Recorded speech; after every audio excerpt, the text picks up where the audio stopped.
At the age of about 13, I was actually a massive geek, believe it or not. And I was obsessed with the internet when it came out. My first computer was Windows 95, had AOL dial-up. Some of you probably remember that. And I was fascinated with how websites were made and how people were making money online. And if there was something I could do other than a paper round that everyone else seemed to be doing at that age. So I started reading up on HTML and CSS. I started looking at scripts of websites, and from there I realized that every business on the planet is going to need a website at some point, because I mean, still at this point there wasn't actually many businesses really utilizing websites, and I saw that there was going to be such a need for that particular service that I thought, well, why can't I learn this stuff? It doesn't seem that complicated. So I actually had a chat with my dad, and he said to me, yeah, I mean, he's a business owner as well. And he said, well, give it a go, set it up. So he put me in contact with an accountant, and that was the first thing I did. I set up EY's Webs, and I built my first website for my first client when I was 13. I think I made about £350, and that was kind of, the rest was history. From there, I started building up clients, learned how accounts worked, what sole traders were, what limited companies were, and that kind of progressed into me, obviously, building my client portfolio and networking. The issue I kind of had at that age was my age. It was very hard to kind of convince people based on who I was and what I looked like to spend money with me.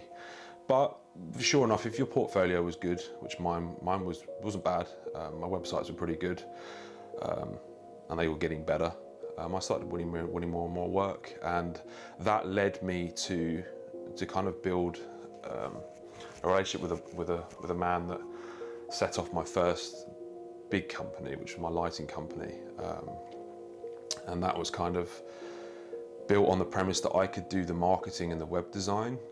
This was really my first e-commerce project, and he would be supplying the products. He had good contacts within the lighting industry, and that led me to kind of build this big over the next kind of, this was through college and actually went on through uni, because I did economics at Southampton University, and that kind of led me on to building this pretty mammoth online lighting retail company, which I don't have anymore, which I'll talk about shortly. It was probably one of my biggest lessons. But that kind of set the foundation for me to earn enough monthly income to then go on to start investing and diversifying my income streams.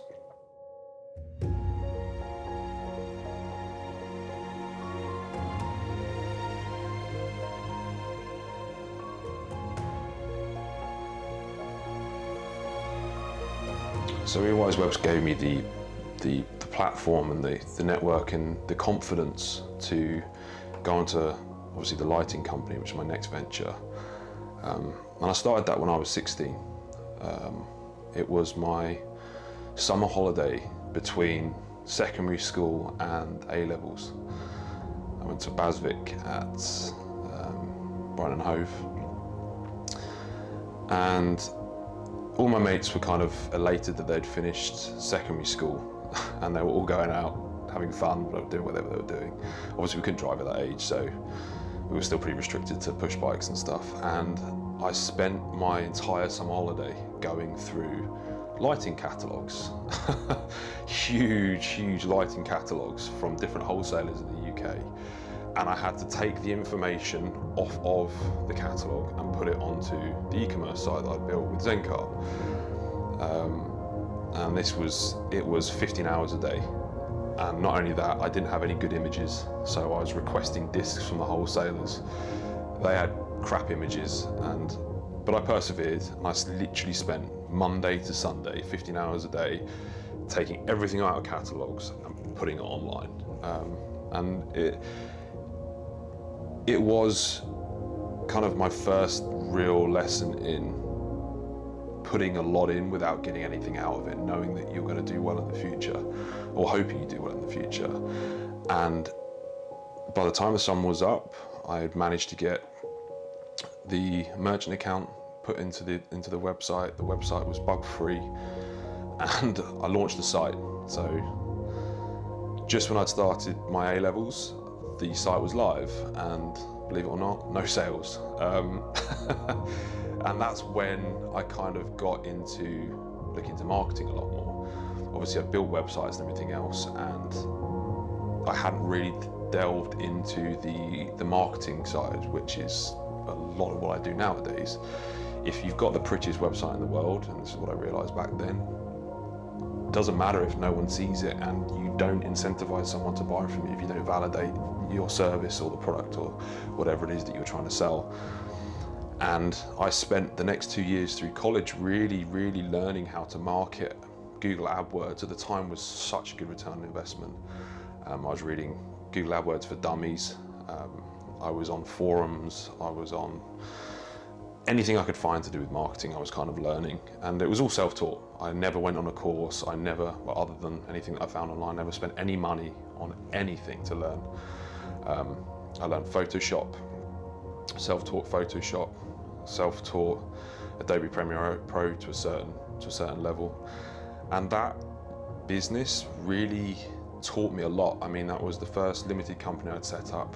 I learned about limited liabilities, how the taxes work, being VAT registered, quarterly VAT returns, and employing people. I mean, I got my first warehouse, had my first sales staff, customer service staff, and that really kind of got me confident with being able to manage and run a fully fledged business.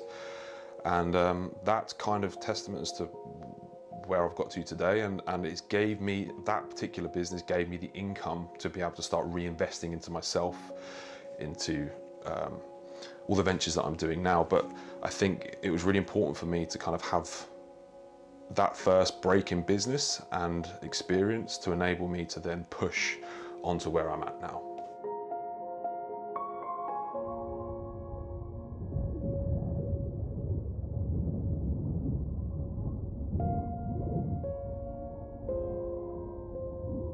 Day to day now, things are pretty hectic, and it's kind of how I like it.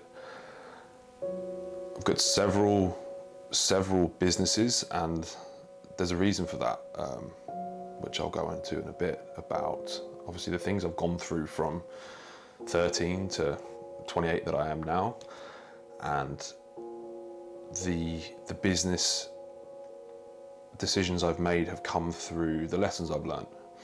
So where am I now? Evolution Webs has evolved from eWise Webs. We've brought on staff and scaled the web design and marketing company. They kind of merged together. As I mentioned earlier, web design is great, but without marketing and the ability to sell your product or service, it's rendered useless. So Evolution Webs is now a one-stop shop for web design and marketing services. So we have in-house videographers, in-house graphic designers, in-house web designers. And that business really is about creating a service whereby anyone selling anything or has a business where they're trying to kind of scale or get bigger, or even maybe portray a different brand image or change the direction they're trying to go in, we can offer that and kind of really help dive in and understand and help understand the kind of audience that you're trying to sell to and the demographic you're trying to sell to, and build that for our clients. So that's one business that I'm really focused on trying to build and scale. We're looking for new office premises now, and looking to take on more staff, probably early 2020. Secondly, my wife, she's a doctor. and we set up a aesthetics company last year, which I'm actually loving running at the moment. The marketing side of it, the kind of client interaction, the competition between other aesthetics businesses, the training involved with Hannah. So that's another business that I'm really focused on scaling. That's something I think that's going to really blow up in 2020. We've got a lot of stuff in the pipe work. We're looking at potentially getting new premises and scaling the brand across the UK once we've established the exact business strategy that we're happy with and we really want to scale. It's a doctor-only run aesthetics company, and it's a brilliant business to run and be involved in. It has a lot of crossovers from the web design and marketing company. Obviously, we can use our videographers, graphic designers, everything else, and it's a lot of fun. And there's going to be a lot of content produced for that business going forward, and it's something that I'm really looking forward to grow. The real estate side is probably what I get most questions about. That for me, and the way I look at real estate is it's for passive income, but also it's more of my pension plan. For those that know me, know that I don't have a great deal of trust in government and currencies. Although I don't put all my faith into someone else, in the sense that I don't think that the pound will always be here, governments will always be there to look after you. So what I like to do is invest any spare money that I have into assets that have a value, such as real estate being probably historically the most safe and the best for passive income. Now, the reason that I'm focusing so heavily on that is that even through economic turmoil, which it looks like we're going to have over the next kind of 5 years, they've always historically held value. Even for long term, they always hold value. Over 25-30 year period, they'll always historically appreciate, and even if they don't, they pay rent, which in times of depression, rent tends to go up because people default on their mortgages. So for me, real estate and specifically HMOs, buy-to-lets, which I do up north, is a massive focus for me. I have a child on the way, which is due end of December, and I don't necessarily want to be as busy as I am in day-to-day business forever. And the only way that I know that I'll have enough time to kind of spend with my child will be to have more passive income streams, or more income streams where I'm not so in labour demand.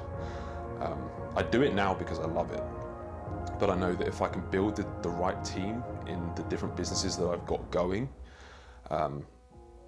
they will do well on their own with me just overseeing, and give me more potentially free time to spend with my family, because that is an important thing for me as well, not just business and no life, basically. So there's something to be said for different phases of your life, and the way I look at my 20s is a grind phase. I think that right now my main focus is setting up a foundation for me and my family. So I am basically laying the slabs to solidify my future security, as it were, financial security for my family. So if I can build a really strong foundation, and that requires me to work 7 days a week and work above and beyond what most people are willing to do, then I know that in my 30s and 40s I can kind of reap the rewards and know that I have a very solid foundation, good passive income, very strong businesses that offer great value to the clients that we serve.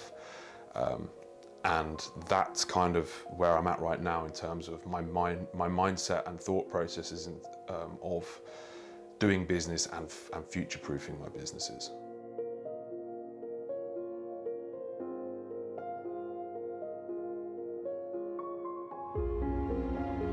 Most valuable lessons I've ever learned in business, ironically, are the ones that cost me the most and were probably the hardest and worst things to go through at the time. Now, I mentioned earlier that my lighting company, which was kind of my pride and joy that I'd been working on for maybe, I think, 8 years, I lost that business in 2016, and I nearly lost everything with it. I nearly lost my house. I nearly lost my family because of my attitude during that period. I started drinking a horrendous amount. And I was in a pretty dark place it wasn't a long period, but it felt like a long time. I felt sorry for myself. And it knocked my confidence. That was, for me, the majority of my income at the time. I'd put all of my eggs in one basket, and I thought that was me done at the ripe old age of 25. And that lesson, because of trust in the wrong places, me not looking at stuff enough, and allowing people to have control of things that potentially they shouldn't have done, and I should have been more vigilant with, basically put me in a position where I was able to learn a great deal and get back on my feet. And it was the being rock bottom and thinking I'd lost everything, and then realizing that actually I had the ability to start again, because I did it all from scratch to start with. I went from, in 2016, losing that business, nearly losing my house, losing all my income streams, to moving back in with my mum. I worked my arse off, actually buying cheap items from different wholesalers and selling them on eBay, until I started earning enough, and I was doing this all day, every day, working till 3 or 4 in the morning, sleeping very little, until I started earning enough money to be able to reinvest into the web design and marketing company and online retail again. And I set up another store, and I was making small amounts of money relative to what I was before, but it was growing. And I realized that I then couldn't allow myself to be in a position ever again where I relied all of my income on predominantly one source. So that's why I now have several businesses, and that's why I now will never allow people to have too much control or not have it be checking everything all the time.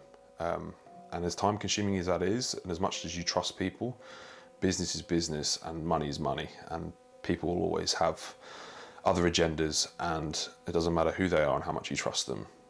You need to put yourself first and always double check everything. I think the ability to then come back from that and be stronger within a year's time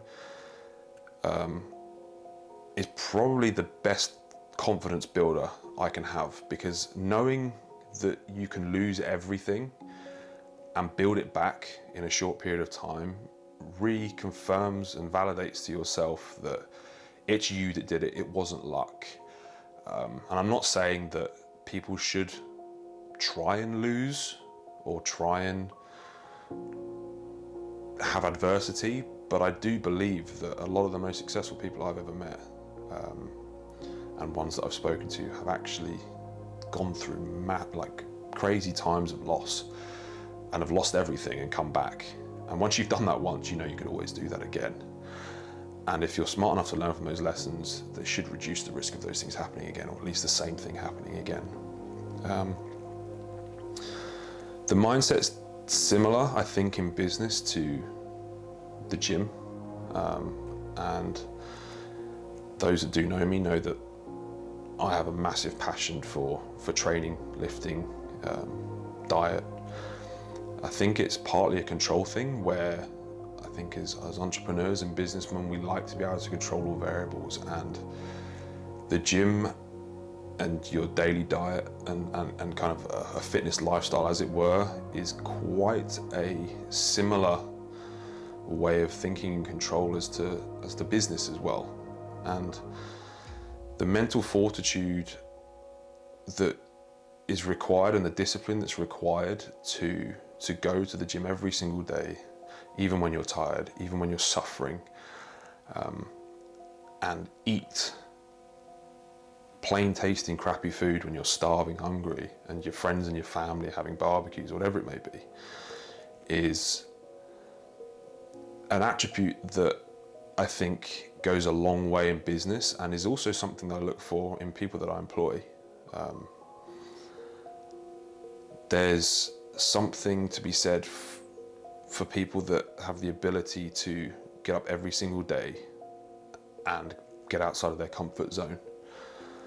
And that's something that I love to do, and I think that as long as you're pushing yourself and failing forward, which I think is really important. If you're not failing, you're never pushing yourself fully.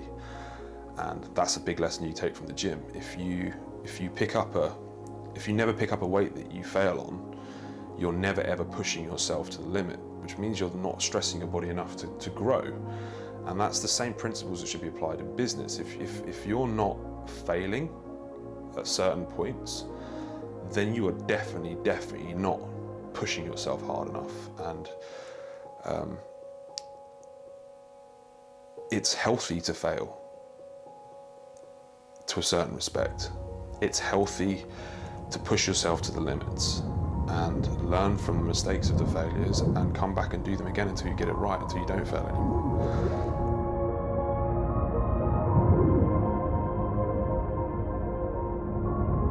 So what drives me? I am absolutely addicted to progression. I realized recently that it's not physique changes, it's not monetary rewards, it's nothing else that gets me out of bed every day. It's the need and the will to progress in whatever it is that I do. And I've always been the same, I realize this. If I am not progressing in whatever it is that I'm trying to do, and I'll always do it at 100%, I'd rather be dead, literally. I am depressed if I am not moving forward, and if I don't see progression, or I don't have the ability to at least try and progress, then I would rather not be doing it at all. So that's always fed into kind of, I think, why I've got such a passion for lifting and training, because it's such a quantifiable way of measuring your progression with weight changes, mirror changes, and that's the same in business. You can see the growth of your business, although unfortunately it's quantifiably through normally financial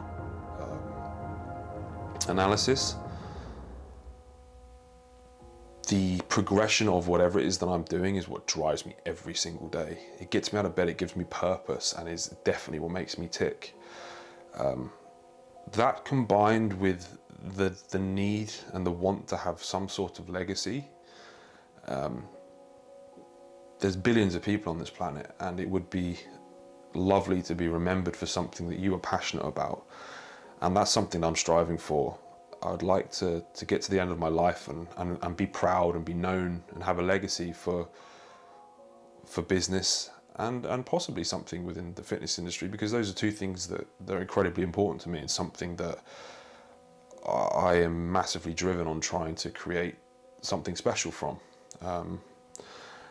So those two things, the need to progress and the desire to have some form of legacy, are definitely the two most driving forces for me, and are what make me get out of bed every single day to better myself, my business, and also relationships and everything else that goes with that.